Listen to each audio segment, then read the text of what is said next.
Nú ætlum að fara í annan hlutan af 4. kaflanum úr bókin Eðlisfræði 2, en þessi kafli fjallar orku og afl.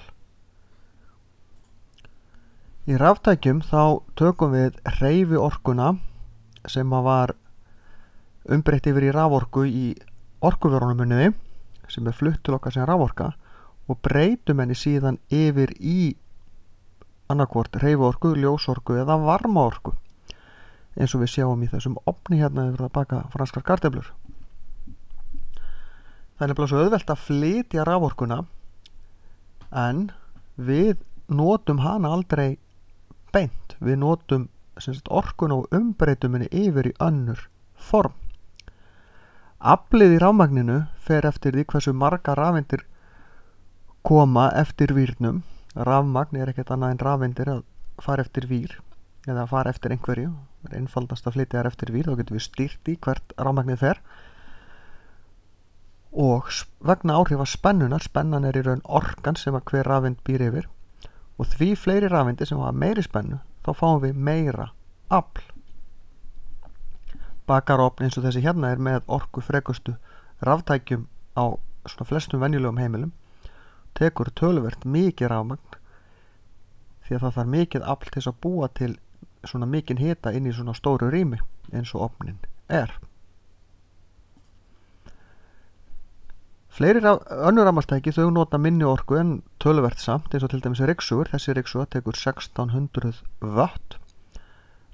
Watt er mæleining á afl og það þýðir að 1600 watt notar 1600 júl á sekundu.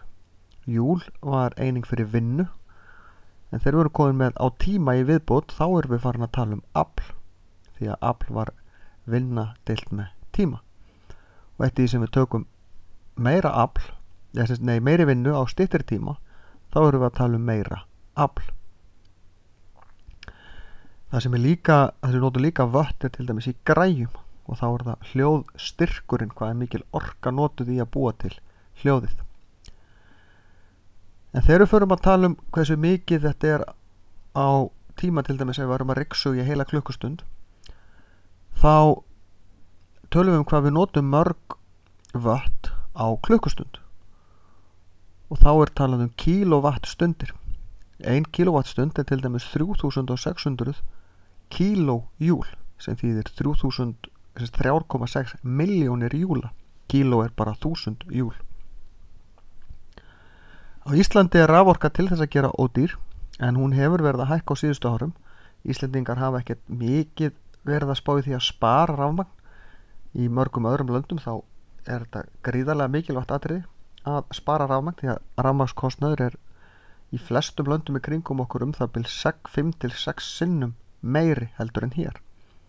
En rafmagnið í okkur hefur verið að hækka og þar af leiðandi hefur þetta meiri áhrif í okkur og fleiri eru farnir að, ég segi nú kannski ekki spara rafmagn en svona sólunduð ekki alveg að mikið. Eins eru raftæki hönnuð í dag til þess að fara betur með rafmagn og það sé nú ekki að kröfu Íslendinga heldur bara almennt í heiminum en við notum góðs af því líka. Fólk borgar rafmagn eftir því hvað það notar mikið af því. Í öllum húsum er svona mælir, hann er innsiglaður, við megum ekkert opna hann og fikta í honum en það er lesið af honum einu sinni á ári og svo er bara tekið það sem við höfum notað. Þetta eru kilowattstundirna sem að þessi mælir er búin að ganga síðan hann var settur upphaflega. Þetta eru 109.000 kilowattstundir rúmlega og það sem er notað á árinu því er deilt bara 12 mánuð og fólk borgar eftir því. Síðan er líka rafmagnstafla hérna við hliðina og þar eru öryggi eða vör sem að slá út ef að álagið verður á mikið á kerfinu. Það er í raun til þess að koma í veg fyrir að það myndist skammhlaup eða ofhitni einhvers staðar í kerfinu og það getur myndað hættu og eld og ekki bara það heldur þá getum við lent í að rafkerfið skemmist einhvers staðar og þá vitum við ekkert hvar. Það er miklu betra að það slái bara út því að þá vitum við það er eitthvað og þurfum að finna þá er eitthvað raftæki eða eitthvað bilað sem hleypir ómiklu rafmagni gegnum sig.